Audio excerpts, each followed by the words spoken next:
ശ്രദ്ധിച്ച് കേട്ടോളണം. ആദ്യത്തെ 6 ക്വസ്റ്റ്യൻ എന്ന് പറയുന്നത് അനോട്ടേഷൻ ആയിരിക്കും. അനോട്ടേഷൻ ആയിരിക്കും ആദ്യത്തെ 6 ക്വസ്റ്റ്യൻ. പിന്നീട് വരുന്നതെന്ന് വെച്ച് കഴിഞ്ഞാൽ അനോട്ടേഷൻ 25 മാർക്കോളം അനോട്ടേഷൻ കാണും. ഓപ്ഷൻ കാണും. 6 എണ്ണത്തിൽ 4 എഴുതിയാൽ മതി. അതിൽ എത്രയാണോ എന്ന് വെച്ചാൽ ആ രീതിയിൽ. അതുപോലെ തന്നെ പിന്നീട് വരുന്നതെന്ന് വെച്ച് കഴിഞ്ഞാൽ പാരഗ്രാഫ് ക്വസ്റ്റ്യൻ. അതുപോലെ തന്നെ 6 വേണം. 6 4 എഴുതാനായിട്ടുള്ളത്. 4 5 അത് നോക്കിക്കൊള്ളണം. 4 5 ഏതായാലും ഓപ്ഷൻ കാണും. 1 2 എഴുതേണ്ടി വരില്ല. ഓപ്ഷനിൽ ഏതായാലും അതങ്ങനെ കറക്റ്റ് ചെയ്ത് വരും. പിന്നെ ശ്രദ്ധിക്കാനുള്ള കേസ് അത് കഴിഞ്ഞിട്ട് വരുന്ന എസ് ഐയിൽ 4 തരും. ഒരു എസ് ഐ 15 മാർക്കാണ്. 2 എഴുതി 4 എഴുതി വയ്ക്കരുത്. 4 2 അങ്ങോട്ട് ഓർമ്മിച്ച് വയ്ക്കുക. അപ്പോൾ ഏകദേശം 80 മാർക്കോളം ഈ രീതിയിലാണ് ചോദിക്കുന്നത്. 60 മാർക്കോളം ഈ രീതിയിലാണ് ചോദിക്കുന്നത്. ഏതൊക്കെയാണ്?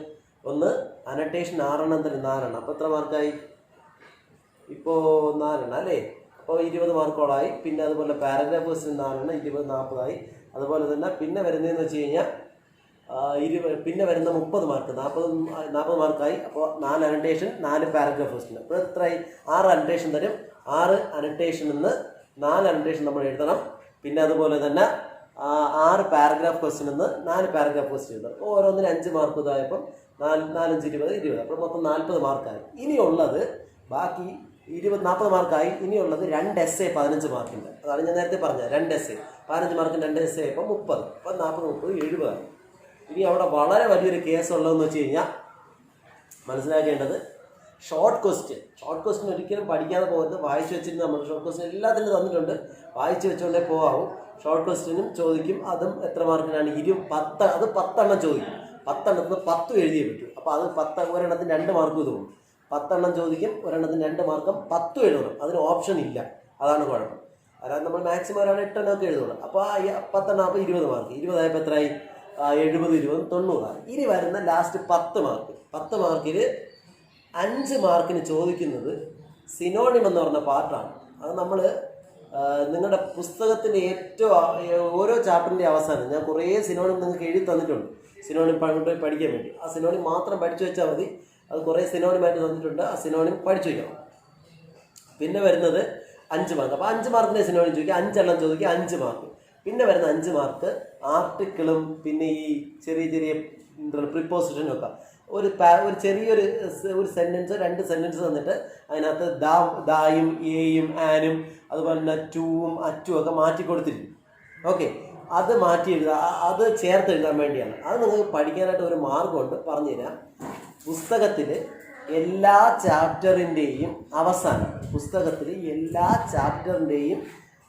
ഏറ്റവും അവസാനം എഡിറ്റിംഗ് എന്ന് പറഞ്ഞുകൊണ്ട് എന്താണ് ആർട്ടിക്കിൾ ആഡ് ചെയ്യാൻ വേണ്ടി ഒരു ഭാഗം കിടപ്പുണ്ട്. എല്ലാ ചാപ്റ്ററിൻ്റെയും ഏറ്റവും അവസാനം വരുന്ന സെഗ്മെൻ്റാണ് അത്.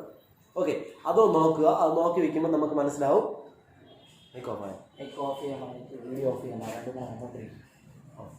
ഡേ നിങ്ങൾ വീഡിയോ ദയവ് ചെയ്ത് ഓഫ് ചെയ്തിട്ടേ. എന്താ ഇത് പറയണത് മനസ്സിലാക്കണേ. വീഡിയോയും മൈക്കും ഒക്കെ ഓഫ് ചെയ്തിട്ടേ. ചോദിക്കുമ്പോൾ നിങ്ങൾ ഓണാക്കാം. നിങ്ങൾക്ക് പിന്നെ ഓണാക്കാനുള്ള അവസരം തരാം. അപ്പോൾ പറഞ്ഞതാണ്. അപ്പോൾ ഈ 5 മാർക്ക് ഏറ്റവും അവസാനത്തെ 5 മാർക്ക് ഞാൻ പറഞ്ഞത് സിനോണിം എന്ന് പറയും. പര്യായ പദം എഴുതാനായിട്ടാണ് ആ സിനോണിം എന്ന് പറയും. 5 അത് നിങ്ങൾക്ക് ഒരുപാട് സിനോണിം തന്നിട്ടുണ്ട് നിങ്ങളുടെ ബുക്കിൽ. അത് പഠിച്ചു വെച്ചിരുന്നാൽ മതി. പിന്നെ അവസാനം പറഞ്ഞ 5 മാർക്ക് എന്ന് വെച്ച് കഴിഞ്ഞാൽ ഈ പ്രിപ്പോസിഷനും ഇതൊക്കെ ആഡ് ചെയ്യാനായിട്ട് ആർട്ടിക്കിളൊക്കെ ദായൊക്കെ വിട്ട് കളഞ്ഞിരിക്കും. ഒരു ചെറിയൊരു 1-2 സെൻറ്റൻസ് മാത്രമേ കാണൂ അതിനകത്ത് ആഡ് ചെയ്യാനായിട്ട്. അത് നമ്മുടെ പുസ്തകത്തിൽ എല്ലാ പാഠത്തിൻ്റെയും ഏറ്റവും അവസാനം കൊടുത്തിട്ടുണ്ട്. ഏറ്റവും അവസാനം കൊടുത്തേക്കാണ് കേട്ടോ. അപ്പോൾ അതും കൂടെ ഓർമ്മിച്ച് വെച്ചിട്ടുണ്ട്. അപ്പോൾ അതിൽ നിങ്ങൾ നന്നായിട്ട് അതും കൂടെ കൈകാര്യം. ഇങ്ങനെയാണ് 100 മാർക്ക് വരുന്നത്. ഇനി അനോട്ടേഷൻ പാക്കേജിൽ ഞാൻ പറയുന്ന പാഠങ്ങളിൽ ഇപ്പോൾ എസ് എ ആരാ അവിടെ നിന്ന് മെസ്സേജ് അയക്കണം കളിക്കുന്നത്? അഖില തന്നെ ആദ്യം പറഞ്ഞ ആൾക്കാ. അടുത്തത് അനോട്ടേഷൻ പാക്കേജ് നിങ്ങൾ ഉറപ്പായിട്ട് എഴുതുമ്പോൾ ശ്രദ്ധിക്കാനുള്ള കേസ് ഞാൻ പറയുന്നത്. എല്ലാ അനോട്ടേഷനും നമ്മൾ വായിച്ചു വെച്ചുകൊണ്ടേ പോകും. ഞാൻ എല്ലാ അനോട്ടേഷനും നിങ്ങളെ ചോദിച്ചൊരു ഇതൊക്കെ ചെയ്തതാണ്. എങ്കിലും മനസ്സിലാക്കുക, ഞാൻ പഠിപ്പിച്ച എല്ലാ ഇമ്പോർട്ടൻറ്റ് ചാപ്റ്റേഴ്സാണ് നമ്മൾ ആദ്യം പഠിച്ചത്. ഇമ്പോർട്ടൻറ്റ് ചാപ്റ്റേഴ്സാണ്. ഫോർ എക്സാമ്പിൾ ആദ്യം പറഞ്ഞ ചീഫ് സീറ്റിൽ speech, tolerance, functions of A teacher, ഇതെല്ലാം ഞാൻ പഠിച്ച ചാപ്റ്ററാണ്. ആ ചാപ്റ്റേഴ്സ് എല്ലാം വളരെ ഇമ്പോർട്ടൻ്റ് ചാപ്റ്റേഴ്സാണ് കൂടുതൽ ഞാൻ എടുത്തത്. അതിൽ നിന്നാണ് ഏറ്റവും കൂടുതൽ അനോട്ടേഷനും ചോദിച്ചിട്ടുള്ളത്. അപ്പോൾ ആ അനോട്ടേഷൻസ് എല്ലാം പഠിച്ചുകൊണ്ട് പോവുക. 6 അനോട്ടേഷൻ ചോദിക്കും, 4 എണ്ണം എഴുതിയാൽ മതി. എല്ലാ അനോട്ടേഷനും ഒരു ആവറേജ് നോളജ് ഉണ്ടെങ്കിൽ എപ്പോഴും ഇൻട്രൊഡക്ഷൻ എഴുതാൻ ശ്രമിക്കുക. ഇൻട്രൊഡക്ഷൻ ഒന്നും അറിഞ്ഞിട്ട് ഇൻട്രൊഡക്ഷനിൽ എഴുതാൻ ശ്രമിക്കുക. ആ ഇൻട്രൊഡക്ഷൻ എല്ലാത്തിനും പഠിച്ചു വെച്ചതല്ലോ, അങ്ങനെ നമുക്ക് എഴുതാൻ പറ്റും. പിന്നെ രണ്ടാമത്തെ പാരഗ്രാഫിൽ അറിയാലോ, ഒരു ഇൻട്രൊഡക്ഷൻ എഴുതുക, രണ്ടാമത്തെ പാരഗ്രാഫിൽ അതിൻ്റെ ഇത് വരണം, മൂന്നാമത്തെ ഒരു കൺക്ലൂഷൻ. ഇതാണ് 3 പാരഗ്രാഫായിട്ട് നമ്മൾ അനോട്ടേഷൻ പഠിച്ചിട്ടുള്ളത്. അനോട്ടേഷൻ നമ്മൾ എത്രയോ ദിവസം നമ്മൾ ചോദ്യമൊക്കെ പറഞ്ഞ് പഠിച്ചാണ്. അതുകൊണ്ട് അതിനെപ്പറ്റി നിങ്ങൾ കൂടുതലും പറയേണ്ട കാര്യമില്ല. ഏതായാലും എല്ലാ ക്വസ്റ്റിനും അറ്റൻഡ് ചെയ്യാൻ നോക്കണം. പിന്നെ ഏറ്റവും ഇമ്പോർട്ടൻ്റ് ആയ എസ്സേസ് ഞാൻ പറഞ്ഞു, അതും ഞാൻ മുമ്പ് നിങ്ങൾക്ക് പറഞ്ഞു തന്നു. ഈ വർഷം ചോദിക്കാൻ സാധ്യതയുള്ള എസ്സേസിൽ നന്നായിട്ട് പഠിച്ചുകൊണ്ട് പോകേണ്ട എസ്സേയാണ് ചീഫ് സീറ്റിൽ സ്പീച്ച്. നന്നായിട്ട് പഠിച്ചുകൊണ്ട് പോകണം, എസ്സേ ചോദിക്കാൻ ചാൻസ് ഉണ്ട്. പിന്നെ അതുപോലെ തന്നെ ടോളറൻസ് വളരെ ഇമ്പോർട്ടൻ്റ് ആയ എസ്സേയാണ്, അതും പഠിച്ചുകൊണ്ട് പോകണം. പിന്നെ ദ ബോണ്ട് ദാറ്റ് ത്രെട്ടൻസ് എന്ന് പറയുന്ന ശശി തരൂരിൻ്റെ ഒരു ചാപ്റ്ററുണ്ട്. ആ ചാപ്റ്റർ ഞാനല്ല പഠിപ്പിച്ചത്, അത് പഠിച്ചുകൊണ്ട് പോകണം, അതും പഠിക്കണം. പിന്നെ എന്ന് വെച്ച് കഴിഞ്ഞാൽ ഒരു ചാപ്റ്റർ എന്ന് വെച്ച് കഴിഞ്ഞാൽ മറ്റേ ഇതുണ്ടല്ലോ, ഫങ്ഷൻസ് ഓഫ് എ ടീച്ചർ. ഈ ഫങ്ഷൻസ് ഓഫ് എ ടീച്ചർ എൻ്റെ പ്രത്യേകത എന്ന് വെച്ച് കഴിഞ്ഞാൽ ആ ചാപ്റ്റർ നമ്മൾ ശ്രദ്ധിക്കാൻ കഴിഞ്ഞ ഒരു 4 വർഷത്തെ പരീക്ഷ കൊടുക്കണമെങ്കിൽ 3 വർഷം ഫങ്ഷൻസ് ഓഫ് എ ടീച്ചർ ചോദിച്ചിട്ടുണ്ട്. ആ പാഠം അത്രയും കട്ടിയായതുകൊണ്ടാണ് ചോദിക്കുന്നത്. പാഠം ഞാൻ പഠിപ്പിച്ചതാണ്, കുഴപ്പമില്ലാത്ത ചാപ്റ്ററാണ്, നിങ്ങൾ പഠിച്ചു വെച്ചിരിക്കുന്നത് ഫങ്ഷൻസ് ഓഫ് എ ടീച്ചർ. പിന്നെ on the rule of the road, ഇതും ഭയങ്കര ഇമ്പോർട്ടൻ്റ് ആയ ചാപ്റ്റർ. ഇങ്ങനെ 5-6 ചാപ്റ്റർ ഏതായാലും നിങ്ങൾ നല്ലവണ്ണം നോക്കിക്കൊണ്ട് പോകണം. ഓക്കെ. പിന്നെ 2 സ്റ്റോറികളുണ്ട്, ഒന്ന് വാറും 2 ഐൻസ്റ്റീൻ്റെ. അപ്പോൾ വാറും ഐൻസ്റ്റീൻ്റെ ഇതിൽ ഒരെണ്ണം ഏതായാലും ചോദിക്കാൻ ചാൻസ് ഉണ്ട്, കാരണം 2 സ്റ്റോറി നമുക്കുള്ള, ബാക്കിയെല്ലാം ആർട്ടിക്കിളല്ലേ. അപ്പോൾ അതും പഠിച്ചു വെച്ചേക്കാം, അതും പഠിച്ചു പോകണം. ഇത് ഇത്രയാണ് നമുക്ക് നിങ്ങൾക്ക് ബേസിക് ആയിട്ട് എനിക്ക് പറഞ്ഞു തരാനുള്ളത്. അപ്പോൾ ബാക്കിയെല്ലാം നമ്മൾ പഠിച്ചതാണ്, ഓൾറെഡി പഠിച്ച് കഴിഞ്ഞതാണ്. ഇനി അതിലെത്ര on the rule of the റോഡാ നിൻ്റെ ഞാൻ ചോദ്യം ചോദിക്കും, അനോട്ടേഷൻ ചോദിക്കും, നീ മിണ്ടായിരുന്നില്ലെങ്കിൽ. ഈ സ്പ്രൈ നൂബ് ആരടാ, എപ്പോഴും മെസ്സേജ് അയക്കുന്നു. അപ്പോൾ ശ്രദ്ധിക്കേണ്ട ഇത്രയാണ്. അപ്പോൾ നിങ്ങൾ അത് കറക്റ്റ് ചെയ്ത് പഠിച്ചോളണം. ഇത്രയും ഭാഗങ്ങൾ നമ്മളിനി എന്തെങ്കിലും നമ്മൾ പഠിച്ചതിൽ അങ്ങനെ ഡൗട്ട് ഒന്നും അന്ന് വരുന്നില്ല, നിങ്ങളെല്ലാം ഞാൻ പഠിപ്പിച്ച് തീർത്തായിരുന്നു. പ്രത്യേകിച്ച് നമുക്ക് മൊത്തം ഉള്ളത് 14 ചാപ്റ്ററാണ്. 14 ചാപ്റ്ററിൽ നിങ്ങൾ ഒരു ഏകദേശം ഒരു 10 നല്ല 11 പഠിച്ച് ആ പഠിച്ച ചാപ്റ്ററുകളെല്ലാം നോക്കിക്കൊണ്ട് പോയി. എങ്കിലും ഞാൻ ഈ പറഞ്ഞ ചാപ്റ്ററുകൾ നല്ല ഭംഗിയായിട്ട് പഠിക്കുക. ഒരെണ്ണം എഴുതാതെ വരരുത്, എന്തെങ്കിലും അറിയാവുന്ന എന്തെങ്കിലും എഴുതുക. ഉറപ്പായിട്ടും ഈ പ്രോസ് കിട്ടിയില്ലെങ്കിലുള്ള പ്രത്യേകത അതാണ്. പിന്നെ അടുത്ത വർഷം എഴുതിയാൽ ഭയങ്കര ബുദ്ധിമുട്ടായിപ്പോയി. ഇതാണ് പ്രോസിനെ പറ്റി ഇനി കോമൺ ആയിട്ട് പറഞ്ഞു തരണം. ഇനി നിങ്ങൾക്ക് എന്തെങ്കിലും ചോദിക്കാനുണ്ടെങ്കിൽ ചോദിക്കാം, ഏതെങ്കിലും ചാപ്റ്റർ എന്തെങ്കിലും ഉണ്ടെങ്കിൽ ചോദിക്കാം. മെസ്സേജ് അയച്ച് ചോദിക്കുക, ഓഡിയോ ചോദിക്കുക, എന്താ ചെയ്യുക. മെസ്സേജ് അയച്ച് ചോദിക്കുന്നതിന് നല്ലത്.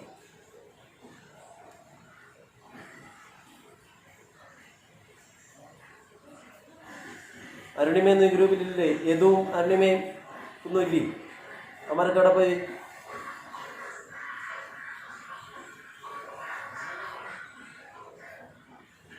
യദുണ്ടാ?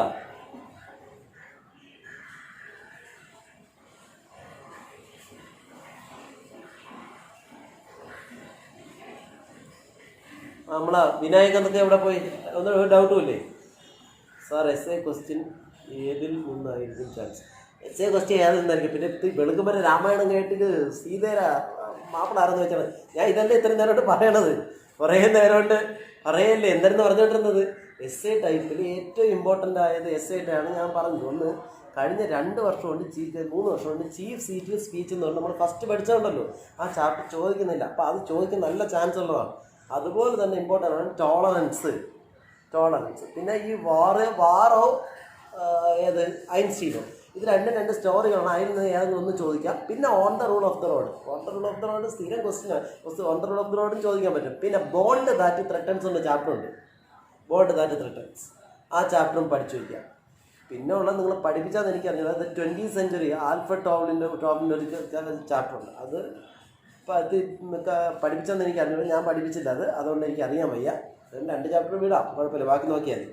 അപ്പോൾ ഞാൻ പറഞ്ഞത് ഇത്രയും പഠിച്ചുകൊണ്ട് പിന്നെ ഒരെണ്ണം കൂടെ വന്നത് ഫങ്ഷൻസ് ഓഫ് എ ടീച്ചർ. ആ ചാപ്റ്റർ പ്രത്യേകത, ആ പുസ്തകത്തിൽ തന്നെ ഏറ്റവും കട്ടിയുള്ള ചാപ്റ്റർ ഫങ്ഷൻസ് ഓഫ് എ ടീച്ചറാണ്. അതുകൊണ്ട് തന്നെ ആ ചാപ്റ്റർ കണ്ടിന്യൂസ് ആയിട്ട് ചോദിച്ചുകൊണ്ടിരിക്കുകയായിരുന്നു. അത് ഈ വർഷം ചോദിക്കുമെന്ന് എനിക്കൊരു അതുകൊണ്ട് തന്നെ ഉറപ്പില്ല, എങ്കിലും അത് പഠിച്ചു വെച്ചിരിക്കണം. ആ ചാപ്റ്റർ കണ്ടിന്യൂസ് ആയിട്ട് ചോദിക്കുന്ന ചാപ്റ്ററാണ്. ബെട്രാൻഡ് റസലിൻ്റെ ചാപ്റ്ററാണ്, എല്ലാ പ്രാവശ്യം ചോദിക്കും. അടുത്തത്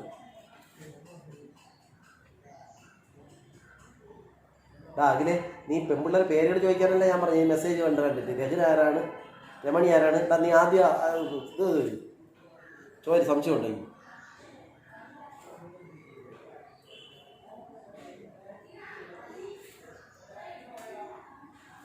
വിനായകൻ കൊണ്ടാ ഇവിടെ. വിനായകൻ കൊണ്ടാ ഡൗട്ടുള്ള ചോദിച്ചു. വിനായകൻ ഏതു നമ്മളാ ടീം, നമ്മളെ ഇംഗ്ലീഷ് മീഡിയത്തിലെ പയ്യന്മാരൊക്കെ ഇവിടെ പോയി. ബാക്കി ഹിസ്റ്ററിയിലൊക്കെ കുറേ പേരുണ്ടായിരുന്നില്ല, അവരൊക്കെ എവിടെയാണ്?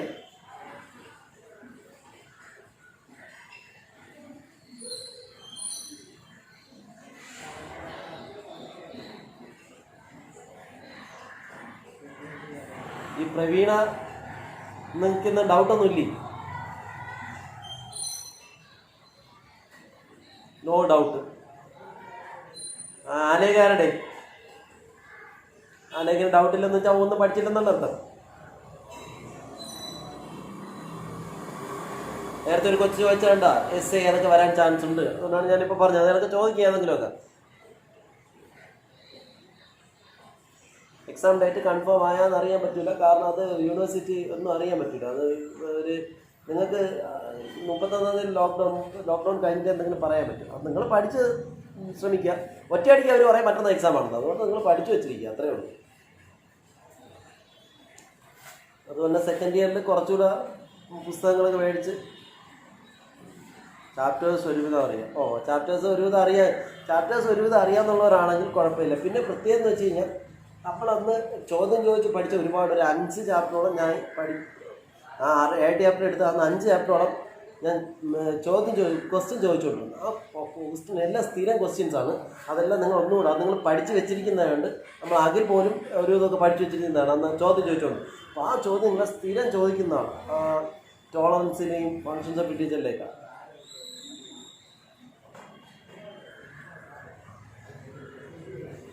വാറിൻ്റെ സമ്മറി അറിഞ്ഞൂടെ? ഒരു തടിച്ച സ്ത്രീയും പഠിച്ചില്ലേ ആദ്യം? ഒരു യുദ്ധത്തിന് പോകുമ്പോൾ ജർമ്മനിയിലെ പ്രത്യേകത എന്താണ്? കൊച്ചു പിള്ളേരെ പോലും പിടിച്ച് പട്ടാളത്തിൽ ചേർക്കുന്ന ഒരു ഇതാണ് പണ്ടൊക്കെ ഉണ്ടായിരുന്നത്. അങ്ങനെ ആ സമയത്തുള്ള നടന്നൊരു കഥയില്ലേ, നമ്മൾ ഈ വാർ നല്ലോണം പഠിച്ചതല്ലേ വാറെന്ന് പറയുന്നത്. യുദ്ധവും യുദ്ധാനന്തരവുമായി ഉണ്ടാകുന്ന പ്രശ്നങ്ങളും. ഒരു ട്രെയിനിലേക്ക് കയറുന്ന സമയത്ത്, സാർ ഇപ്പോൾ പറഞ്ഞ ഇമ്പോർട്ടൻ്റ് ആയിട്ടുള്ള ചാപ്റ്റേഴ്സിൻ്റെ നോട്ട്സ് മാത്രം ഗ്രൂപ്പിൽ ഇടൂ. ഒരു ചാപ്റ്ററിൻ്റെയും നോട്ട്, എല്ലാ ചാപ്റ്ററിൻ്റെയും നോട്ട് ഞാൻ നിങ്ങൾക്ക് തന്നതല്ലേ, എല്ലാ നോട്ടും ഉണ്ട്. ഗ്രൂപ്പിൽ നോട്ട് ഇട്ട് കഴിഞ്ഞാൽ നിങ്ങൾ എങ്ങനെ എഴുതിയെടുക്കും? നിങ്ങളൊരു കാര്യം ചെയ്യുക, നോട്ട്സ് എല്ലാം ഇവിടെ ഞാൻ കൊടുത്തേക്കാം. ആരെയെന്ന് വെച്ചാൽ കോൺടാക്ട് ചെയ്ത് കൊടുത്തേക്കാം. പിന്നെ നോട്ട്സുകളെല്ലാം നിങ്ങളിവിടെ അഡ്മിഷൻ എടുക്കാൻ വേണ്ടി മേടിച്ചുകൊണ്ട് പോയി നോട്ടുകളെല്ലാം ഏതെങ്കിലും ഡൗട്ട് വേണമെങ്കിൽ. ഗ്രൂപ്പിലിട്ട് ഇത്രയും നോട്ട് എങ്ങനെ എഴുതിയെടുക്കും? അടുത്ത ഡൗട്ടുണ്ടോ?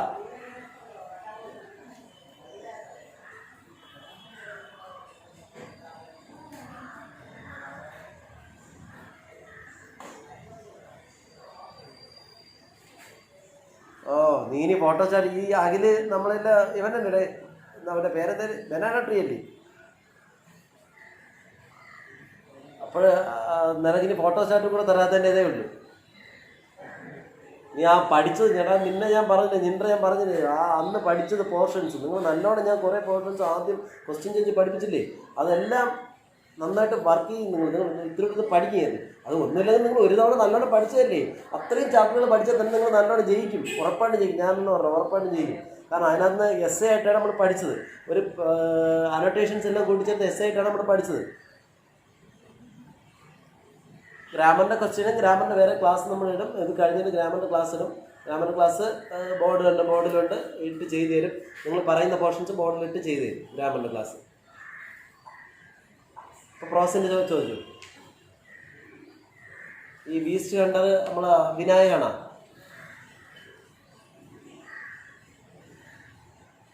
ഒരു 10 മിനിറ്റ് കൂടെ കൊടുത്തേക്കും. ഈസ്റ്റ് കണ്ടർ യദുവാണ്. യദു ഡൗട്ടൊന്നുമില്ല. യദു ഏതൊക്കെ ചാപ്റ്റർ, എല്ലാ ചാപ്റ്ററും പഠിച്ചാൽ സംശയമുള്ളവർ ചോദിക്കും. എല്ലാ ചാപ്റ്ററും പഠിപ്പിച്ചതല്ലേ. പിന്നെ സാറ് 3-4 ചാപ്റ്റർ വിജി സാർ പഠിപ്പിച്ചിട്ടുണ്ട്. അതും കൂടെയൊക്കെ നിങ്ങൾ നോക്കി വെച്ചേക്കണം.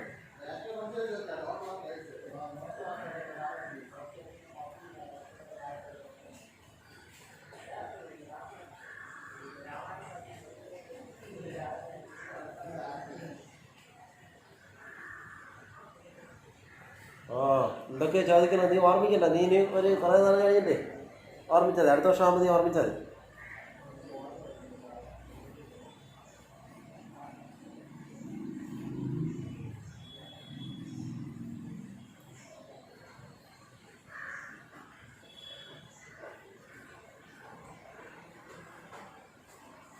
അടുത്തത്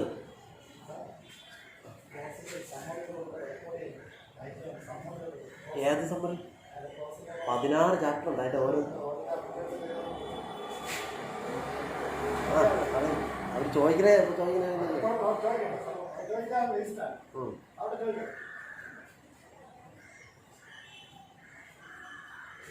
ഇപ്പോൾ ആരാണ് വാറിൻ്റെ സമ്മറി വെച്ചത്?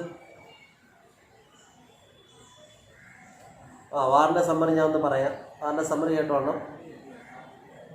ബീസ്റ്റ് ഉണ്ട് വാറിൻ്റെ അല്ലേ. പണ്ട് കാലത്ത് യുദ്ധവും അതുമായി ബന്ധപ്പെട്ട ഒരുപാട് കഷ്ടതകളുണ്ടായി. അപ്പോൾ ആൾക്കാരെല്ലാം പല സ്ഥലത്തോട്ടും പലായനം ചെയ്തുകൊണ്ടിരുന്നൊരു കാലഘട്ടമായിരുന്നു. ആൾക്കാരെല്ലാം പല സ്ഥലത്തോട്ട് പോകും. അന്ന് കൊച്ചു പിള്ളേരെ മിലിറ്ററി പിടിച്ച് ചേർക്കുന്നൊരു ഏർപ്പാടുണ്ടാകും. അപ്പോൾ കൊച്ചുങ്ങളെല്ലാവരെയും തന്നെ മിലിറ്ററിയിൽ ചേർത്തിട്ട് ഇവരെ 18 വയസ്സാവുന്നതിന് മുമ്പ് തന്നെ ഇവരെ മിലിറ്ററി ചേർക്കും. അപ്പോൾ ആ രീതിയിലാണെന്ന് കാര്യങ്ങളെല്ലാം നടന്നുകൊണ്ടിരുന്നത്. അപ്പോൾ നമ്മൾ ഈ കഥ തുടങ്ങുമ്പോൾ ഒരു വ്യക്തിയും അയാളുടെ ഒരു ഭയങ്കര തടിച്ചൊരു സ്ത്രീയും കൂടെ ഒരു ട്രെയിനിലേക്ക് കയറുന്നതാണ് നമ്മൾ കാണുന്നത്. ട്രെയിനിലേക്ക് അവർ കയറിയിരിക്കുന്ന സമയത്താണ് ഇവരിങ്ങനെ ഈ സ്ത്രീ മുഖം ഇങ്ങനെ പൊത്തി വെച്ചിരിക്കും. അപ്പോൾ ഇവർ കരയുകയാണെന്ന് മറ്റുള്ളവർക്ക് മനസ്സിലായി. അപ്പോൾ ഇവർ ഒരു സ്ഥലത്തോട്ട് പോവുകയും എവിടെയോ ഒരു സ്ഥലത്തേക്ക് പോവുകയും അപ്പോൾ ഈ ഹസ്ബൻഡ് ഇവരുടെ അടുത്തിരുന്ന് ഇവരുടെ കോട്ടൊക്കെ ഇങ്ങനെ പിടിച്ച് മുകളിലേക്ക് പൊക്കിയിട്ട് അപ്പോൾ ആൾക്കാർക്ക് എല്ലാവരും മനസ്സിലായി ഇവർ കരയണമെന്ന് മനസ്സിലായി. പൊക്കി ഇങ്ങനെ ഇരിക്കുകയാണ്. അപ്പോൾ ബാക്കിയുള്ളവർ നോക്കുമ്പോൾ ഇവർ സങ്കടപ്പെട്ട് ഇങ്ങനെ ഇരിക്കുന്നു. അപ്പോൾ ഹസ്ബൻഡ് തന്നെ പറയുകയാണ് ഈ ലോകം വളരെ നശിച്ച ലോകമാണെന്നും എന്തിനാണ് ഈ ലോകത്ത് ജീവിക്കുന്നതെന്ന് ചോദിക്കും. അപ്പോൾ അവിടെ ഇരിക്കുന്ന ഒരാൾ ചോദിക്കും, നിങ്ങൾ എന്തുകൊണ്ടാണ് അങ്ങനെ പറയുന്നതെന്ന് ചോദിക്കും. അപ്പോൾ പറയുന്നു, ഞാൻ ഇങ്ങനെ ഞങ്ങളുടെ മകൻ എന്തുപറ്റി അവനെ പഠിക്കാനായിട്ട് വിട്ടതാണ്. പക്ഷേ പെട്ടെന്ന് ആർമിയിലേക്ക് ആവശ്യം വന്നു. അതുകൊണ്ട് തന്നെ അവൻ ആർമിയിലെടുത്തു. അവൻ മറ്റൊന്ന് എന്തിനു പോവുകയാണ്? ആർമിയിലേക്ക് പോവുകയാണ്. ആർമിയിലേക്ക് പോയി കഴിഞ്ഞാൽ അവൻ തിരിച്ചു വരുമെന്ന് ഞങ്ങൾക്ക് യാതൊരു ഉറപ്പുമില്ല. അതുകൊണ്ട് അവസാനത്തെ യാത്ര ഏറ്റവും അവസാനമായിട്ട് ഞങ്ങളൊന്ന് കാണാൻ പോവുകയാണ്. മറ്റന്നാൾ പോകുന്നതിന് മുമ്പ് അവനൊന്ന് കാണാൻ പോവുകയാണെന്ന് പറഞ്ഞ് ആര് പോകുന്നു? ഇവർ ഇങ്ങനെ പറഞ്ഞിട്ട് ഇവിടെ ഇരിക്കും. ഈ സമയത്താണ് നമ്മൾ ഒരു യാത്രക്കാരൻ പറയുകയാണ്, നിങ്ങളുടെ മകൻ പോകാൻ പോകുന്നല്ലേ ഉള്ളൂ. എൻ്റെ മകൻ എന്ത് ചെയ്തു? ഓൾറെഡി പോയിട്ട് തിരിച്ചു വന്നു. അവൻ പോയിട്ട് തിരിച്ചു വന്നു, വീണ്ടും പോയെന്ന് പറയും. അപ്പോൾ സത്യം പറഞ്ഞാൽ അത് പറയുമ്പോഴാണ് മനസ്സിലാവുന്നത് ഇവർക്ക് വലിയ സങ്കടം ഇല്ല. അതിനേക്കാൾ സങ്കടം വേറൊരാൾക്കാണ്. ഇരിക്കുന്ന ആളാണ്. അയാളുടെ മകൻ ഓൾറെഡി പോയിട്ട് തിരിച്ചു വന്നു, മുറിവുണങ്ങി വീണ്ടും പോയി. അപ്പോൾ തൊട്ടടുത്തിരിക്കുന്ന മറ്റൊരാൾ പറയുന്നത്, എൻ്റെ 2 മക്കളും എൻ്റെ മരുമക്കളും എവിടെയാണ്? വാർ ഫ്രണ്ടിലാണ്, യുദ്ധത്തിൽ ഇപ്പോഴും ഫൈറ്റ് ചെയ്തുകൊണ്ടിരിക്കുന്നത്. അവർ ജീവനോടെ ഉണ്ടാകുന്ന പോലും എനിക്കറിഞ്ഞില്ല. അവർ ഏതായാലും അവർ ജീവനോടെ ഉണ്ട് എന്നാണ് എൻ്റെ വിശ്വാസം. അവർ ഇടയ്ക്കിടയ്ക്ക് കോൺടാക്ട് ചെയ്യുന്നുണ്ട്. അവർക്ക് എന്ത് സംഭവിക്കും എന്ന് എനിക്കറിഞ്ഞു. ഇങ്ങനെ ഇവരെല്ലാം പറയുന്നു. ഇതൊക്കെ പറഞ്ഞുകൊണ്ടിരിക്കുമ്പോഴാണ് ഈ ലേഡി മനസ്സിലാകുന്നത്, ഇത്രയും നേരം കരഞ്ഞുള്ള ലേഡി മനസ്സിലാക്കുന്നത് തൻ്റെ ദുഃഖം സത്യം പറഞ്ഞാൽ അത്രത്തോളമൊന്നും ഇല്ല എന്ന് നമുക്ക് മനസ്സിലായെങ്കിൽ ഇവരതിനെ അനുകൂലിക്കുന്നില്ല. ഇവർ വീണ്ടും പറയാനായിട്ട് ശ്രമിക്കുകയാണ്. എന്താണ് പറയുന്നതെന്ന് വെച്ച് കഴിഞ്ഞാൽ, നിങ്ങൾക്കെല്ലാം സത്യം പറഞ്ഞാൽ ആദ്യ ആളിനോട് പറഞ്ഞു നിങ്ങളുടെ മകൻ പോയിട്ട് തിരിച്ചു വന്നല്ലോ, നിങ്ങൾക്ക് എത്ര മക്കളുണ്ട്? അപ്പോഴയാൾ പറയും 2 മക്കളുണ്ടെന്ന് പറയാം. അപ്പോൾ നിങ്ങൾക്ക് ഒരു മകൻ പോയിട്ട് വന്നാലും വേറൊരു മോനില്ലേ എന്ന് അവർ ചോദിക്കുന്നു. നമുക്ക് ഒരേ ഒരു മകനുള്ള അവനാണ് പോകാൻ പോകുന്നത്. ഇവർ സപ്പോർട്ട് ചെയ്യുന്നു. അപ്പോൾ മറ്റേ പറയുന്നു, നിങ്ങൾക്ക് 4 മക്കളിൽ ഒരാളെങ്കിലും ജീവിച്ചിരിക്കും എന്നുള്ളൊരു പ്രതീക്ഷയെങ്കിലും നിങ്ങൾക്കില്ലേ? അങ്ങനെ അയാളെയും പറഞ്ഞു ചെയ്യുന്നു. ഏതായാലും ഞങ്ങളുടെ മോൻ പോകാൻ പോകണം, ഞങ്ങൾക്കാണ് കൂടുതൽ സങ്കടം. അപ്പോൾ പരസ്പരം ഇത് പറയുന്നു, കുറ്റപ്പെടുത്തിയിരുന്നത് എനിക്കാണ് കൂടുതൽ സങ്കടം, എനിക്ക് ഒരു മോനേ ഉള്ളൂ. മറ്റൊരാൾ പറയുന്നത് എനിക്കാണ് കൂടുതൽ സങ്കടം, എനിക്ക് 2 മക്കളുണ്ട്, ഒരാൾ പോയേക്കണം, ഒരാൾ വീട്ടിൽ തന്നെ ഉണ്ട്, അതുകൊണ്ട് എനിക്ക് കൂടുതൽ സങ്കടമുണ്ട്. ഓരോരുത്തരും പരസ്പരം കുറ്റപ്പെടുത്തി പറയും. ഈ സമയത്താണ് കുറേ നേരം കഴിഞ്ഞിട്ടാണ് എന്ത് സംഭവിക്കുന്നറിയുമോ? ഒരാൾ അവിടെ വെറുതെ ഒരാൾ ചിരിച്ചുകൊണ്ടിരിക്കുന്നു. അയാൾ ഇവരുടെ അടുത്തോട്ട് വന്ന് പറയുന്നു, നിങ്ങളെല്ലാവരും ഒരിക്കലും നമ്മുടെ മക്കൾ പോകുന്നതിൽ നിങ്ങൾ ഒരിക്കലും സങ്കടപ്പെടില്ല, അങ്ങോട്ട് പരസ്പരം കുറ്റപ്പെടുത്തില്ല. എല്ലാവർക്കും സങ്കടമുണ്ട്, അവരവരുടെ മക്കൾ പോകുമ്പോൾ എല്ലാവർക്കും സങ്കടമുണ്ട്, ആരും സങ്കടപ്പെടരുത്. എന്നിട്ട് ഇയാൾ ഇങ്ങനെ കണ്ണു പൊത്തിക്കൊണ്ട് പറയുന്നു, ഞാൻ സങ്കടപ്പെടാതിരിക്കുന്നത് നിങ്ങൾ കണ്ടു. അപ്പോൾ ഇയാളുടെ കണ്ണിന് കണ്ണുനീര് വരും. ഞാൻ സങ്കടപ്പെടാതിരിക്കുന്നുണ്ട്. എൻ്റെ മകൻ യുദ്ധത്തിന് പോയി ആദ്യത്തെ ദിവസം തന്നെ അവൻ കൊല്ലപ്പെട്ടു. അവൻ്റെ മൃതദേഹം ഞാൻ ഏറ്റുവാങ്ങിയ ആളാണ്. എന്നിട്ട് ഞാൻ സങ്കടപ്പെടാതിരിക്കുന്നത് കണ്ടോ എന്ന് പറഞ്ഞിട്ട് ഇയാൾ പൊട്ടിക്കരയാണ്. അപ്പോൾ സത്യം പറഞ്ഞ ഈ കഥയിലൂടെ പറയുന്നത് വാറും അതിൻ്റെ അനന്തരഫലമായിട്ടുണ്ടാകുന്ന സംഭവങ്ങൾ. പിന്നീട് പ്രത്യേകം എന്ന് വെച്ച് കഴിഞ്ഞാൽ യുദ്ധത്തിനൊക്കെ പോകുന്ന സമയത്ത് നമ്മൾ ഒരാളുടെ ദുഃഖം മറ്റൊരാളിനേക്കാൾ കൂടുതലാണ്. ചില ആൾക്കാർ ദുഃഖം കൂടുതൽ പ്രകടിപ്പിക്കാൻ ശ്രമിക്കുന്നു, ആദ്യത്തെ സ്ത്രീയെ പോലെ. എന്നാൽ ഇയാളുടെ മകൻ ഓൾറെഡി മരിച്ചു കഴിഞ്ഞു. അവരെല്ലാം പോകാൻ ആദ്യത്തെ സ്ത്രീക്ക് ഒട്ടും സങ്കടപ്പെടേണ്ട കാര്യമില്ല, പോണേ ഉണ്ട്. മറ്റേ ആളുടെ പോയിട്ട് വന്നു, ഒരാൾ വേറൊരു മോനുണ്ട്. ഇവർക്കാണെങ്കിൽ ഇയാൾക്കും അതേ കണക്ക് തന്നെ മൂന്നാമത് പറഞ്ഞ ആളാണെങ്കിൽ 4 മക്കളുണ്ട്. അതിൽ ഒരാളെങ്കിലും 2 മക്കളും 2 മരുമക്കളും ഉണ്ട്. അതിലെല്ലാവരും ജീവിച്ചിരിക്കുന്നു എന്നുള്ള പ്രതീക്ഷയെങ്കിലും ഉണ്ട്. പക്ഷേ ഈ പറഞ്ഞ ആളുടെ മകൻ ഓൾറെഡി മരിച്ചു കഴിഞ്ഞു. എന്നിട്ടും ഇയാൾ സങ്കടമൊന്നും തന്നെ പുറപ്പെടുവിക്കുന്നത്. അതാണ് ഇതിൻ്റെ തീം. അതായത് മറ്റുള്ളവരുടെ മുമ്പ് എന്താണ് നമ്മൾ പ്രദർശിപ്പിക്കുന്നത്, നമ്മുടെ സങ്കടം പ്രദർശിപ്പിക്കുമ്പോൾ അതിനേക്കാൾ സങ്കടമുള്ള വ്യക്തികൾ വേറെ ഉണ്ടെന്ന് നമ്മൾ മനസ്സിലാക്കണം. ആ സ്റ്റോറിയിലൂടെ യുദ്ധവും യുദ്ധാനന്തരമായ പ്രശ്നങ്ങളുമാണ് വാറെന്ന് പറയുന്നതിൻ്റെ തീം. നമ്മൾ ക്ലാസ്സിൽ പഠിപ്പിച്ചതാണത്, എങ്കിലും ഞാൻ ഒന്നും കൂടെ പറഞ്ഞതേ ഉള്ളൂ. എന്നാൽ ഈ ക്വസ്റ്റ്യൻ വളരെ ഇമ്പോർട്ടൻ്റ് ആണ്, പരീക്ഷയ്ക്ക് ചോദിക്കും. അതിൽ തന്നെ ഫസ്റ്റ് അനോട്ടേഷൻ ഓർമ്മയില്ല, ബൾക്കി വുമൻ എന്ന് പറഞ്ഞൊരു അനോട്ടേഷൻ ഉണ്ട്. ഒരു ബൾക്കി വുമൻ, 2 ബൾക്കി വുമൻ ഉണ്ട്. ഒന്ന് വരുന്നത് on the rule of the റോഡിലെ ബൾക്കി വുമൻ, മറ്റേ റോഡിലൂടെ സഞ്ചരിക്കുന്നു, തെറ്റിപ്പോരുന്നു, അത് റോഡിലൂടെ സഞ്ചരിക്കുന്ന ബൾക്കി വുമൻ. ഇവിടെ ഒരു ബണ്ടിൽഡായിട്ടുള്ളൊരു സ്ത്രീ ഒരു ട്രെയിനിലേക്ക് കയറുന്നു എന്ന് പറഞ്ഞുകൊണ്ട് ഡയലോഗുണ്ട്. അത് ട്രെയിനിലേക്ക് കയറുന്നു എന്ന് പറയുന്നത് ഇതിൽ അനോട്ടേഷനാണ്. അത് രണ്ടും തമ്മിൽ തിരിഞ്ഞു പോകും, ഓർമ്മിച്ച് വെച്ചിരിക്കുന്നത്. അടുത്തത് stout old lady, very good. അത് തന്നെടാ മറ്റേ പറഞ്ഞ ഏതാണ്, നമ്മുടെ ഈ ഏതാണ് on the rule of the റോഡിൽ പറയുന്നത് സ്റ്റൗട്ട് ഓൾഡ് ലേഡി എന്നാണ്. ഇവിടെ പറയുന്നത് ബൾക്കി വുമൻ എന്നാണ്. 2 തടിച്ച സ്ത്രീയാണ്. ഒരു തടിച്ച സ്ത്രീ മറ്റേ സ്റ്റൗട്ട് ഓൾഡ് ലേഡി, അതിൽ നിയമം തെറ്റിച്ച സ്ത്രീയും ഇതിൽ പറയുന്നത്. ഏതായാലും നിങ്ങൾ ഡെഫിനറ്റായിട്ട് ഉറപ്പിച്ചോ, on the rule of the road പഠിച്ചു വെച്ച് കഴിഞ്ഞാൽ ഒന്നുകിൽ എസ്സേ, അല്ലെങ്കിൽ പാരഗ്രാഫ് ക്വസ്റ്റ്യൻ, അല്ലെങ്കിൽ അനോട്ടേഷൻ. ഇതിൽ 3-ൽ ഒരെണ്ണം ചോദിച്ചിരിക്കും. അത് എല്ലാ വർഷവും ചോദിച്ചിരിക്കും. ഇത്ര ഇമ്പോർട്ടൻ്റ് ആയ ചാപ്റ്ററാണ്. അതാണ് അതിൻ്റെ പ്രത്യേകത. ഇനി അപ്പോൾ അതാണ് വാറിൻ്റെ തീമെന്ന് വെച്ചാൽ അതാണ്. പിന്നെ അതുപോലെ തന്നെ ഞാൻ രണ്ടാമത് പറഞ്ഞത് വാറിൻ്റെ തീം അങ്ങനെ പഠിച്ചു വെച്ചാൽ അത് നിങ്ങളിനി ഞാൻ തന്നിരിക്കുന്ന എസ്സേ നല്ല ഭംഗിയായിട്ട് വായിച്ചു നോക്കുക, അതൊന്നും മനസ്സിലായി. ഈ കഥയിലെ ഏറ്റവും അവസാനം വേറൊരു ട്വിസ്റ്റ് കൂടെ ഉണ്ട്. ഈ സ്ത്രീക്ക് ഏറ്റവും അവസാനം മനസ്സിലാവുന്നൊരു കാര്യമുണ്ട്. എന്താണ്, എൻ്റെ ദുഃഖം എത്രത്തോളം ചെറുതാണ് എന്ന്. അതിലൂടെ കവി, നമ്മുടെ എഴുത്തുകാരൻ അത് എഴുതിയിരിക്കുന്നത് ലൂജി പിരാൻഡൽ. ലൂജി പിരാൻഡലിലാണ് എഴുതിയിരിക്കുന്നത്. ലൂജി പിരാൻഡൽ പറയുന്നതെന്ന് വെച്ച് കഴിഞ്ഞാൽ നമ്മൾ ഈ ലോകത്തിൽ മറ്റുള്ളവരുടെ സങ്കടം കൂടി കാണാൻ ശ്രമിക്കുക, നമ്മുടെ മാത്രം സങ്കടങ്ങൾ കാണാൻ അത് മാത്രം നോക്കി കാണുകയാണ് നമുക്കൊരിക്കലും ഭൂമിയിൽ ജീവിക്കാൻ പറ്റത്തില്ല. എപ്പോഴും സങ്കടപ്പെട്ടുകൊണ്ടിരിക്കാനേ പറ്റുള്ളൂ. അതാണ് ഉദ്ദേശിക്കുന്നത്. അടുത്തതെന്ന് വെച്ച് കഴിഞ്ഞാൽ ഇനി ഇമ്പോർട്ടൻ്റ് ആയിട്ടുള്ള ഫങ്ഷൻസ് ഓഫ് എ ടീച്ചർ. അത് ഭയങ്കര ഇമ്പോർട്ടൻ്റ് ആണ്. ഒരു ടീച്ചർ എത്രത്തോളം സ്വാധീനം സമൂഹത്തിൽ ചെലുത്തുന്നു, പണ്ടത്തെ ടീച്ചേഴ്സ് ഇപ്പോഴത്തെ ടീച്ചേഴ്സ് തമ്മിലുള്ള വ്യത്യാസം. അത് ഫിലോസഫിയാണ്, ഫുള്ള് ഫിലോസഫിയാണ്. അതുകൊണ്ട് നമുക്കത് എസ്സേ വായിച്ചു നോക്കിയാൽ നല്ലവണ്ണം മനസ്സിലാവുന്ന രീതിയിലാണ് നിങ്ങൾക്ക് എസ്സേ തന്നിരിക്കുന്നത്. ഇനി അടുത്തത് വാറാണ് ചോദിച്ചു തരാം, പറഞ്ഞു തീർന്നിരിക്കുകയാണ്. അതിന് അനോട്ടേഷൻസ് ക്ലിയറായിട്ട് പഠിച്ചുകൊണ്ട് പോവാം. വാറിലെ അനോട്ടേഷൻസ് ഈ ഫസ്റ്റ് ഈ ബൾക്കി വുമൺ അത് ചോദിക്കാൻ നല്ലതാണ്. പിന്നെ നമ്മൾ പഠിച്ചതിൽ അനോട്ടേഷൻസ് ഇമ്പോർട്ടൻ്റ് ആയിട്ടുള്ളതാണ്. ഐൻസ്റ്റീൻ്റെ തെറ്റിപ്പോകാനുള്ള അനോട്ടേഷനാണ് ഐൻസ്റ്റീൻ്റെ ചാപ്റ്റർ കൂടി. അപ്പോൾ ഐൻസ്റ്റീൻ്റെ ചാപ്റ്റർ എന്ന് വെച്ച് കഴിഞ്ഞാൽ നമ്മൾ ഓൾറെഡി പഠിച്ചു കഴിഞ്ഞതാണ്. ഐൻസ്റ്റീൻ്റെ ചാപ്റ്റർ എഴുതിയിരിക്കുന്നത് ജെറോം വീറ്റ്മാൻ എന്ന് പറയുന്ന ഒരു വ്യക്തിയാണ്. ജെറോം വീറ്റ്മാൻ. ഈ ജെറോം വീറ്റ്മാൻ്റെ പ്രത്യേകത എന്തെന്ന് ചോദിക്കുന്നെങ്കിൽ അദ്ദേഹം വളരെ ഫേമസ് ആയ ഒരു എഴുത്തുകാരനാണ്. ഇദ്ദേഹത്തിൻ്റെ ജീവിതത്തിൽ ഒട്ടും ഇഷ്ടമല്ലാത്ത കാര്യം എന്തെന്ന് വെച്ചിട്ടുണ്ടെങ്കിൽ മ്യൂസിക് കേൾക്കും. മ്യൂസിക് എന്ന് കേട്ടാൽ ഇങ്ങനെ കണ്ടേ കൂടാ. കറക്റ്റ്, ഒറ്റ വാക്ക്, ടോൺ ഡഫ് ആണെന്ന് പറയും അല്ലേ, ആണ് പറഞ്ഞു കിട്ടുന്നത്. നമ്മൾ ക്ലാസ്സിൽ ശ്രദ്ധിച്ചിരുന്നവരാണ് ഈ ആൻസറുകളൊക്കെ പറയണത്. ജെറോം വീറ്റ്മാൻ്റെ പ്രത്യേകത എന്ന് വെച്ച് കഴിഞ്ഞാൽ ടോൺ ഡഫാണ്. ഇയാൾക്ക് സംഭവിച്ച ഒരു പേഴ്സണൽ എക്സ്പീരിയൻസ് ആണ്. ഹിസ് ഓൺ പേഴ്സണൽ എക്സ്പീരിയൻസ് എന്ന് പറയും അതിനകത്ത് പറയുന്നത്, ആ ചാപ്റ്ററിനകത്ത് പറയുന്നത്. ഇയാൾ ഒരിക്കൽ എന്ത് പറ്റിയെന്നറിയാമോ? ഇയാൾ ഒരു കൺസേർട്ട് എന്ന് പറയും. കൺസേർട്ട് എന്ന് വെച്ചാൽ ഒരു ഗാനമേള, ഒരു ഫംഗ്ഷന് പോയി. ഒരു വീട്ടിലൊരു ഫംഗ്ഷന് പോയപ്പോൾ അവിടുത്തെ വീട് ചെന്നപ്പോൾ അവിടെ ഫംഗ്ഷന് സാധാരണ നമ്മുടെ നാട്ടിൽ ഗാനമേള വയ്ക്കും പോലെ ഒരു ഫിലാന്ത്രോപ്പിസ്റ്റിൻ്റെ വീട്ടിൽ, ആ നാട്ടിലെ ഒരു മനുഷ്യസ്നേഹിയുടെ വീട്ടിൽ, ഫിലാന്ത്രോപ്പിസ്റ്റ് എന്ന് പറയും അല്ലേ, മനുഷ്യസ്നേഹിയുടെ വീട്ടിൽ എന്താണ് അയാൾ ഫംഗ്ഷന് പോകുമ്പോൾ ഒരുപാട് ആൾക്കാരുണ്ട്. സാധാരണ രീതിയിൽ തന്നെ അവിടെ ഗാനമേള ഒരു കൺസേർട്ട് അരങ്ങേറുകയാണ്. ഇയാൾ ചെന്നപ്പോൾ തന്നെ ഈ സാധനം കണ്ടപ്പോൾ ഇയാൾക്ക് ഇഷ്ടപ്പെട്ടില്ല. പിന്നെ ഒരാൾ വിളിക്കുമ്പോൾ നമ്മൾ വീട്ടിൽ ചെന്ന് ഫംഗ്ഷൻ ഇരിക്കുമ്പോൾ ഇറങ്ങിപ്പോകുന്നത് ശരിയല്ലല്ലോ എന്ന് വിചാരിച്ച് ഇയാൾ കസേരയിൽ ഇങ്ങനെ ഇരുന്നിട്ട് പാട്ട് കേൾക്കുന്ന രീതിയിൽ അപ്പോൾ ഗാനമേള തുടങ്ങുന്ന സമയത്ത് ഇയാൾ നമ്മളെല്ലാവരും ക്ലാസ്സിൽ ഇരിക്കുന്നത് പോലെ തന്നെ ഇയാൾ ചെയ്യും. ഇയാൾ സാധാരണ ക്ലാസ്സിൽ ഇരിക്കുന്ന പോലെ എന്താ ചെയ്യുന്നത്? ക്ലാസ്സിൽ ഇരിക്കുമ്പോൾ മനസ്സ് വെളിയിലും കൊടുക്കും, ശരീരം മാത്രം ഇവിടെ ഇരിക്കും അല്ലേ.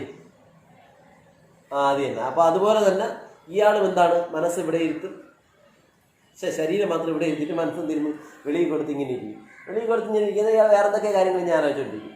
ഈ ഒന്നാമത്തെ പാട്ട് തീരുമ്പോൾ ഒരു വ്യക്തി, ഇയാളുടെ അടുത്ത് ഒരു വ്യക്തി, ഒരു ഒരു വൃത്തിയില്ലാത്ത മുടിയൊക്കെ ഉള്ള ഒരു കോട്ടൊക്കെ ധരിച്ച ഒരു വ്യക്തി, മറ്റേ വൈറ്റ് ഹെയർ ആണ്, നരച്ചു പോയ ഒരു വ്യക്തി ഇങ്ങനെ ഇയാളോട് ചോദിക്കുകയാണ്, are you fond of back എന്ന് ചോദിക്കും. ബാക്ക് എന്ന് പറഞ്ഞു കഴിഞ്ഞാൽ ഈ പാട്ട് ഇപ്പോൾ ഇയാൾ ഇപ്പോൾ ഒരു പാട്ട് പാടിയില്ലേ ഇവിടെ, ആ പാട്ട് എഴുതി സംഗീത സംവിധാനം ചെയ്ത ആളിൻ്റെ പേരാണ് ബാക്ക്. എന്ന് വെച്ച് കഴിഞ്ഞാൽ നമ്മളിവിടുത്തെ രവീന്ദ്രൻ മാഷിനെയും അതുപോലുള്ള അവിടുത്തെ ഒരു വ്യക്തിയാണ് ബാക്ക്. ഇവിടുത്തെ ജയചന്ദ്രൻ എന്നൊക്കെ പോലുള്ള വ്യക്തിയാണ്, അല്ല എ റഹ്മാനൊക്കെ പോലെയാണ് അവിടെ ആരും ബാക്ക് എന്ന് പറയുന്ന വ്യക്തിയാണ്. അപ്പോൾ ചോദിക്കുന്നു, താങ്കൾ ബാക്ക് എന്ന് പറയുന്ന ഈ പാട്ടുകാരൻ്റെ ആരാധകനാണോ എന്ന് ചോദിക്കും. അപ്പോൾ അയാൾ പറയുന്ന മറുപടി പറയുന്നതെന്ന് വെച്ച് കഴിഞ്ഞാൽ അല്ല. പെട്ടെന്ന് ഇയാൾ തിരിഞ്ഞു നോക്കുമ്പോൾ പെട്ടെന്ന് ഇയാൾക്ക് മനസ്സിലാകുന്നു ഈ ഇരിക്കുന്ന മനുഷ്യൻ പെട്ടെന്നാണ് അയാൾ അറിയുന്നത് ഈ ഇരിക്കുന്ന മനുഷ്യൻ ആൽബർട്ട് ഐൻസ്റ്റീനാണ്. ആൽബർട്ട് ഐൻസ്റ്റീൻ്റെ മുഖത്ത് നോക്കി ഇയാൾക്ക് കള്ളം പറയാനായിട്ട് സാധിക്കുന്നില്ല. സാധാരണ ഒരാൾ ചോദിക്കും, നമ്മളിപ്പോൾ ഇത് കേട്ടോണ്ടിരിക്കുമ്പോഴേക്കും നിങ്ങൾക്ക് ഇയാൾ ഇഷ്ടമാണെന്ന് ചോദിക്കുന്നോ ഇഷ്ടമാണ് എന്ന് പറഞ്ഞു കഴിഞ്ഞാൽ പിന്നെ അയാളൊന്നും ചോദിക്കില്ല, നല്ല പാട്ടുകാരനാണ്, നമുക്ക് എനിക്ക് ഇഷ്ടമാണ് എന്ന് പറഞ്ഞത് ഒരു കുഴപ്പമില്ല. പക്ഷേ ഇവിടെ സംഭവിക്കുന്നത് വെച്ച് കഴിഞ്ഞാൽ ഇയാൾ അങ്ങനെ പറയുന്നില്ല. ഐൻസ്റ്റീൻ്റെ മുഖത്തൊക്കെ കള്ളം പറയാൻ പറ്റുന്നില്ല. ഇയാൾ പറയുന്നു, എനിക്ക് ബാക്ക് ആരാണെന്ന് പോലും അറിഞ്ഞുകൂടാണ്. ഐൻസ്റ്റീൻ ഇത് കണ്ട് ഞെട്ടിപ്പോകുന്നു. കാരണം ഐൻസ്റ്റീൻ്റെ പ്രത്യേകത, ഈ ലോകത്തിൽ ഐൻസ്റ്റീൻ പറഞ്ഞിട്ടുള്ള മഹത്തായ വാചകം അതാണ്. എന്താണ്? ഇഫ് ഐ വെയർ നോട്ട്, ഞാൻ എന്തായില്ലെങ്കിൽ സയൻറ്റിസ്റ്റ്, ഞാൻ സയൻറ്റിസ്റ്റ് ആയിരുന്നെങ്കിൽ I would be A musician, ഞാൻ എന്തായി മാറിയേനെ, ഒരു മ്യൂസീഷ്യനായി മാറിയേനെ, കാരണം എനിക്ക് മ്യൂസിക് അത്ര ഇഷ്ടമാണ് എന്നാണ് ഐൻസ്റ്റീൻ എപ്പോഴും പറയുന്ന ഡയലോഗ്. അതാണ്, ഞാനൊരു സയൻറ്റിസ്റ്റ് ആയിരുന്നില്ലെങ്കിൽ ഞാൻ എന്തായി മാറിയേനെ, ഒരു മ്യൂസീഷ്യനായി മാറിയേനെ എന്നാണ് ഐൻസ്റ്റീൻ എപ്പോഴും പറയുന്ന ഡയലോഗ്. അപ്പോൾ ആ ഡയലോഗ് തന്നെ ഐൻസ്റ്റീൻ അങ്ങനെയുള്ളൊരു വ്യക്തിയാണ്, അത്രയും മ്യൂസിക്കിനോട് താല്പര്യമുള്ള വ്യക്തിയാണ് ഐൻസ്റ്റീൻ. പെട്ടെന്ന് ഐൻസ്റ്റീൻ ഇയാളുടെ വാദം കേൾക്കുമ്പോൾ ഐൻസ്റ്റീൻ ആകെ തകർന്നു പോകും. ഐൻസ്റ്റീൻ ചോദിക്കുകയാണ്, നിങ്ങൾ ഇന്നവരെ ബാക്കിനെ പറ്റി കേട്ടിട്ടേ ഇല്ല എന്ന് ചോദിക്കും.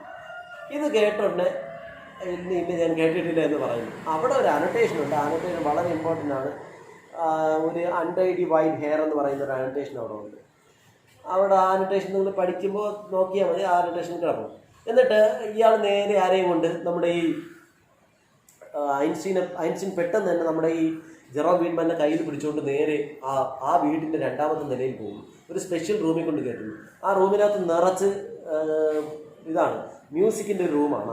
ആ റൂമിനകത്ത് നിറച്ച് അവിടെ നിന്ന് ഒരു ഐൻസ്റ്റീൻ എന്നിട്ട് ജെറോം വീറ്റ്മാനോട് ചോദിക്കുന്നു, നിങ്ങൾക്ക് എന്തെങ്കിലും പാട്ട് ഈ ലോകത്തിൽ ഇഷ്ടമാണെന്ന് ചോദിക്കുന്നു. ഒരു പാട്ടും ഇഷ്ടമില്ലെന്ന് ചോദിക്കുന്നു. അപ്പോൾ പറയുന്നു, എനിക്ക് ഈ ശാസ്ത്രീയ സംഗീതം പോലുള്ള പാട്ടുകൾ എന്താണ്, വാക്കുകളില്ലാത്ത പാട്ടുകളെന്ന് പറയും. വാക്കുകളില്ലാത്ത ഇപ്പോൾ രണ്ട് രീതിയിലുള്ള പാട്ടുകളുണ്ട്. ചില വാക്കുകൾ മിശ്രിതമായിട്ട് ഇങ്ങനെ നമുക്ക് മനസ്സിലാവാത്ത രീതിയിൽ പോകും. ആ പാട്ടുകൾ ശാസ്ത്രീയ സംഗീതത്തിലേക്ക് വരുന്നത് പെട്ടെന്ന് അതെനിക്കിഷ്ടമല്ല, എനിക്ക് വാക്കുകളുള്ള പാട്ടുകൾ എനിക്കിഷ്ടമാണെന്ന് പറയും. അപ്പോൾ ഇയാൾ ആദ്യമായിട്ടോട്ട് ഒരു ഫോണോഗ്രാഫ് എന്ന് പറയും, അതായത് നമ്മുടെ പണ്ടത്തെ പാട്ട് വെട്ടി, ഈ സാധനത്തിൽ ഒരു ഇതെടുത്തിരുന്നു, ഒരു കാസറ്റ് എടുത്തിരുന്നു. ആ കാസറ്റ് ഇടുന്ന വ്യക്തിയുടെ പേരാണ്, പാട്ടിൻ്റെ ആളിൻ്റെ പേരാണ് ബിങ് ക്രോസ്ബി എന്ന് പറയുന്നത്. ബിങ് ക്രോസ്ബിയുടെ പാട്ട് ഇട്ടിട്ട് ചോദിക്കുന്നു, ഈ പാട്ടൊന്ന് നിങ്ങളൊന്ന് കേട്ട് വെക്കുമെന്ന് പറഞ്ഞു. കേട്ടു. എന്നിട്ട് പറഞ്ഞു, ഈ പാട്ടൊന്ന് പാടിക്കാമെന്ന് പറഞ്ഞു. അപ്പോൾ ജെറോം വീറ്റ്മാൻ നോക്കുമ്പോൾ ആരാണ് പറഞ്ഞ ഐൻസ്റ്റീൻ, ലോകത്തിലെ ഏറ്റവും വലിയ സയൻറ്റിസ്റ്റാണ് പറയുന്നത്. അപ്പോൾ ജെറോം വീറ്റ്മാൻ ഈ പാട്ട് എന്ത് ചെയ്യുന്നു, ഒന്ന് കേൾക്കുന്നു. കേട്ടിട്ട് ഇതേ കണക്ക് പാടാൻ ശ്രമിക്കുന്നു. ഇത് കേൾക്കുമ്പോൾ ഐൻസ്റ്റീൻ ഒന്ന് അന്തം വിടുന്നു. നിങ്ങൾക്ക് പവർ ഉണ്ടല്ലോ മ്യൂസിക്കിനോട്, പിന്നെ എന്തുകൊണ്ട് നിങ്ങൾക്ക് മ്യൂസിക് ആസ്വദിക്കാൻ കഴിയുന്നില്ല എന്നാണ് അയാൾ ചോദിക്കുന്നത്. വീണ്ടും ഇയാൾ ഒന്ന് രണ്ട് പാട്ടുകൾ വീണ്ടും ഇടുന്നു. ആദ്യം ഇട്ടത് ബിങ് ക്രോസ്ബിയുടെ ചെറിയൊരു പാട്ട്, പിന്നെ ഇട്ടത് ബിങ് ക്രോസ്ബിയെക്കാട്ടും ഡൊണാൾഡ് മാക് അങ്ങനെ ഒരു വ്യക്തിയാണ്, അയാളുടെ ഒരു പാട്ട് ഇടുന്നു. പിന്നെ കുറച്ചുകൂടി ടഫായ പാട്ട്, ഏറ്റവും അവസാനം ഒരു പദവും ഇല്ലാത്ത ഞാൻ പറഞ്ഞ ശാസ്ത്രീയ സംഗീതം പോലുള്ള പാട്ട് കിട്ടിയിട്ട് അതും പാടാൻ പറയും. ഇതെല്ലാം ഇയാൾ ചെയ്യുന്നു. ഇയാൾ ചെയ്തപ്പോഴാണ് വീറ്റ്മാന് തന്നെ സ്വയം മനസ്സിലാകുന്നത്, ഈ ഐൻസ്റ്റീൻ എന്ന് പറയുന്ന വ്യക്തി തന്നെ കൊണ്ട് സത്യം പറഞ്ഞാൽ പാട്ട് ആസ്വദിപ്പിച്ചത്. അപ്പോൾ ഐൻസ്റ്റീൻ അവിടെ ചെയ്ത വലിയൊരു ഐഡിയ ആണ്. ആ ഐഡിയ ഇതാണ്, ഒരു പാട്ട് ഇതാണ്, the blue of the night means the gold of the day എന്ന് പറഞ്ഞ പാട്ട് അല്ലേ. ആ പാട്ട് ഇടുമ്പോഴാണ്, അതാണ് വരികൾ ഇങ്ങനെ പറഞ്ഞുകൊണ്ടിരിക്കുന്നത്. ആ പാട്ട് നമ്മൾ the blue of the night, അത് ഭയങ്കര വരിയാണ് അല്ലേ, അത് നമ്മൾ അന്ന് പഠിച്ചപ്പോൾ പറഞ്ഞതാണ്. അപ്പോൾ ആ വരികളൊക്കെ ഇങ്ങനെ പറഞ്ഞപ്പോൾ ഐൻസ്റ്റീൻ എന്നെ മനസ്സിലാവുന്നത് തനിക്ക് ഇതിനുള്ളൊരു വീറ്റ്മാൻ എന്നെ മനസ്സിലാവുന്നത് തനിക്ക് ഇതിനുള്ള പവറുണ്ട്, ഐൻസ്റ്റീൻ തന്നെ കൊണ്ട് ആസ്വദിപ്പിച്ച് തന്നു എന്ന് മനസ്സിലാക്കുന്നത്. അങ്ങനെ ഇതൊക്കെ കഴിഞ്ഞ് ഇദ്ദേഹം എന്ത് ചെയ്തു, താഴേക്ക് വരികയാണ്. താഴേക്ക് വരുമ്പോൾ ഇയാൾക്ക് വീണ്ടും അവിടെ ഗാനമേള നടക്കുന്ന സമയത്ത് ഇയാൾ വരുന്നു. ഇയാൾക്ക് അപ്പോഴൊരു പാട്ട് ഇടുന്നു. ആ പാട്ട് കേൾക്കുമ്പോൾ അയാൾക്ക് നന്നായിട്ട് ഇഷ്ടപ്പെടുന്നു. ആ അപ്പോൾ ഐൻസ്റ്റീൻ അവിടെ ചെയ്തത് മ്യൂസിക് ഇഷ്ടമല്ലാതിരുന്ന ഒരു വ്യക്തിയെ കൊണ്ട് മ്യൂസിക് ഇഷ്ടപ്പെടുപ്പിച്ചു കൊടുത്തു. അതായത് നമ്മുടെ ജീവിതത്തിൽ നമുക്ക് എല്ലാവർക്കും എല്ലാത്തിനോടും ഒരു താല്പര്യമുണ്ട്. പക്ഷേ ആ രീതി നമ്മൾ കണ്ടെത്തി മുന്നോട്ട് പോകാനുള്ള കപ്പാസിറ്റി നമുക്കില്ലാത്തതാണ് പ്രശ്നം. അതാണ് ആ പാഠം. ഐൻസ്റ്റീൻ മ്യൂസിക് ഇഷ്ടമല്ല എന്ന് ഉറപ്പിച്ച് പറഞ്ഞ വീറ്റ്മാനെ കൊണ്ട് മ്യൂസിക് ഇഷ്ടപ്പെടുത്തി. അയാൾ ചെയ്ത ആ മെത്തേഡൊന്ന് ആലോചിച്ച് നോക്കുക. വന്ന ഉടനെ ഹെവി പാട്ടെല്ലാം എടുത്തിട്ട് കൊടുത്തത് സിമ്പിളായിട്ടുള്ള ബിങ് ക്രോസ്ബിയുടെ പാട്ടിൽ തുടങ്ങി പിന്നീട് നമുക്ക് കട്ടിയുള്ള പാട്ടിലേക്ക് അങ്ങ് പോവുകയാണ് ചെയ്തത്. ആ അനോട്ടേഷനാണ് ആ പുസ്തകത്തിൽ ഏറ്റവും കൂടുതൽ ചോദിച്ചിട്ടുള്ളത്. എന്താണ് അനോട്ടേഷൻ ആർക്കെങ്കിലും പറയാൻ പറ്റുമോ? ഇന്ന് മെസ്സേജാണ്. പുസ്തകത്തിൽ ഏറ്റവും കൂടുതലായിട്ട് ചോദിച്ചിട്ടുള്ള അനോട്ടേഷൻ അതാണ്. ഏതാണെന്ന് പറയാൻ പറ്റുമോ?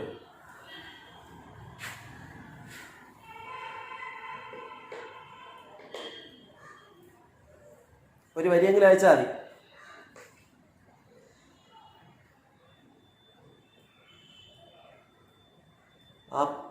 അത് ഞാനിപ്പോൾ പറയാം. കാരണം ആ അനോട്ടേഷൻ നിങ്ങൾ മസ്റ്റായിട്ടും പഠിച്ചു വെച്ചേക്കണം.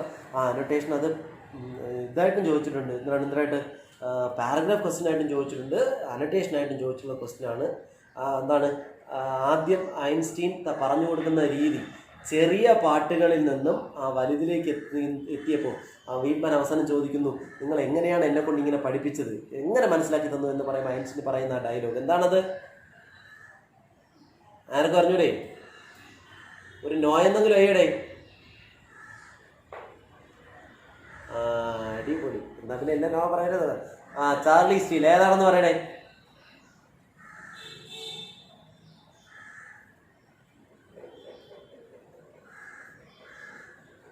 മറന്നുപോയി.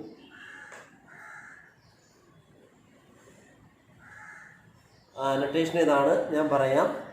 Simple charming, this simple charming little song എന്ന് പറയുന്ന dialogue is like simple.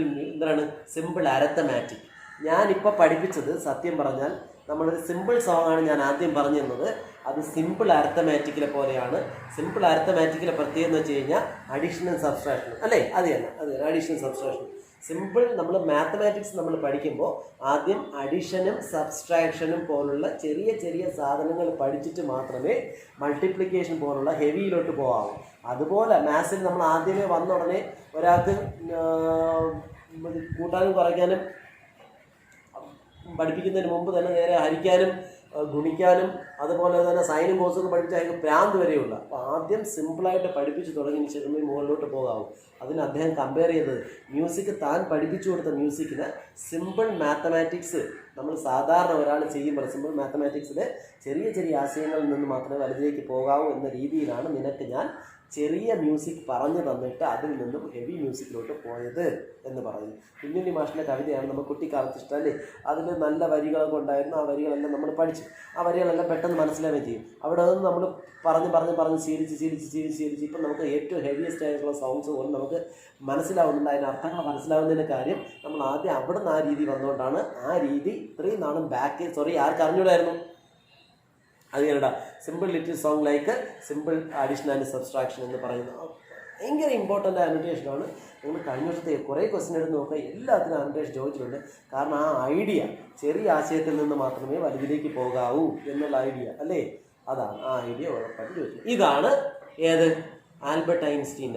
Albert Einstein എന്ന് പറയുന്ന വ്യക്തി മ്യൂസിക്കിനോട് യാതൊരു താല്പര്യവുമില്ലായിരുന്ന ജെറോം വീറ്റ്മാനെ കൊണ്ട് മ്യൂസിക് മനസ്സിലാക്കിപ്പിച്ച കഥ.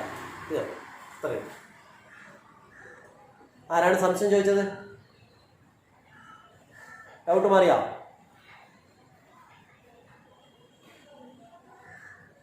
ഓക്കെ. അപ്പോൾ അതിൽ ചോദിക്കുന്ന അതാണ് ഇമ്പോർട്ടൻ്റ് ആയിട്ടുള്ള. ബാക്കി അനോട്ടേഷൻസിൻ്റെ കേസൊക്കെ ഞാൻ പറഞ്ഞു തന്ന് നിങ്ങൾ അനോട്ടേഷൻസ് എല്ലാം നന്നായിട്ട് പഠിക്കുക. ഞാൻ പറഞ്ഞത് അനോട്ടേഷൻസ് എല്ലാം. ഇനി ഞങ്ങൾ ഡൗട്ട് ഉണ്ടോ? എനിക്ക് ഇത്രയും ചാപ്റ്റർ കിടക്കുന്നതുകൊണ്ട് ഏത് പറയണം അങ്ങനെ പറയാൻ പറ്റില്ല. എല്ലാം 16 ചാപ്റ്റർ പറഞ്ഞ് 10 മണിക്കൂറെങ്കിലും വേണം. അതുകൊണ്ട് നിങ്ങൾ ജസ്റ്റ് ഡൗട്ട് ഉണ്ടോ ചോദിക്കുക. അത് അപ്പോൾ തന്നെ ഇതുപോലെ പറഞ്ഞു തന്നു, ഐൻസ്റ്റീൻ പറഞ്ഞു തന്നു, ഇതുപോലെ പറഞ്ഞു. ആദ്യത്തെ പിന്നെ ഒരു paragraph question model question paper ഉണ്ട്, പലരും ഇവിടെ കാണും മേടിച്ചത്. പിന്നെ ഒരു ക്വസ്റ്റ്യൻ പറയാനുണ്ടെന്ന് വെച്ച് കഴിഞ്ഞാൽ നമ്മുടെ ഈ ഫസ്റ്റ് ചാപ്റ്റർ ആരുടേതാണ് ഫസ്റ്റ് ചാപ്റ്റർ എന്ന് പറഞ്ഞാൽ ചീഫ് സീറ്റ് സ്പീച്ച്. അതിനകത്ത് ഏറ്റവും അനോട്ടേഷൻസ് ഏതെങ്കിലും ഒരെണ്ണം പരീക്ഷയിൽ ചോദിക്കും. ആ അനോട്ടേഷൻസ് എല്ലാം എളുപ്പമാണ്. ചീഫ് സീറ്റിൻ്റെ ആ അനോട്ടേഷൻസ് എല്ലാം എളുപ്പമാണ്. അതിനകത്ത് I do not understand I am a red man എന്ന് പറയുന്നതും ഏറ്റവും അവസാനം ഈ ഫസ്റ്റ് ചാപ്റ്ററുകളിലെ പ്രത്യേകത അവസാനത്തെ അനോട്ടേഷനാണ് കൂടുതൽ ചോദിക്കുന്നത്. അതിന് ഏറ്റവും അവസാനത്തെ അനോട്ടേഷനായ ഇതിനകത്തിൽ പറഞ്ഞ് man is earth is like a web എന്ന് പറയുന്ന ഒരു അനോട്ടേഷനുണ്ട്. വെബിനെ പറ്റി ഒരു വലയെന്ന് പറഞ്ഞാൽ അതും സ്ഥിരം ക്വസ്റ്റ്യനാണ് പരീക്ഷയ്ക്ക്. ആ ക്വസ്റ്റ്യനും കൂടെ നിങ്ങൾ നോക്കി വെച്ചിരിക്കണം. ചീഫ് സീറ്റിൻ്റെ അനോട്ടേഷൻ ഫുള്ള് പഠിക്കണം. അത് എളുപ്പമുണ്ട് പഠിക്കാനായിട്ട്. അപ്പോൾ അതും കൂടെ നോക്കി വയ്ക്കുക. അത് ഇനി അങ്ങനെ ഡൗട്ട് ഉണ്ട്, ആ ചാപ്റ്ററുകൾ എങ്ങനെ ബേസ് ഉണ്ട് ചോദിക്കുക. സമയം തീർന്ന് എനിക്ക് പോകുന്ന ടൈമായി, അതുകൊണ്ട് നിങ്ങൾ ചോദിക്കും.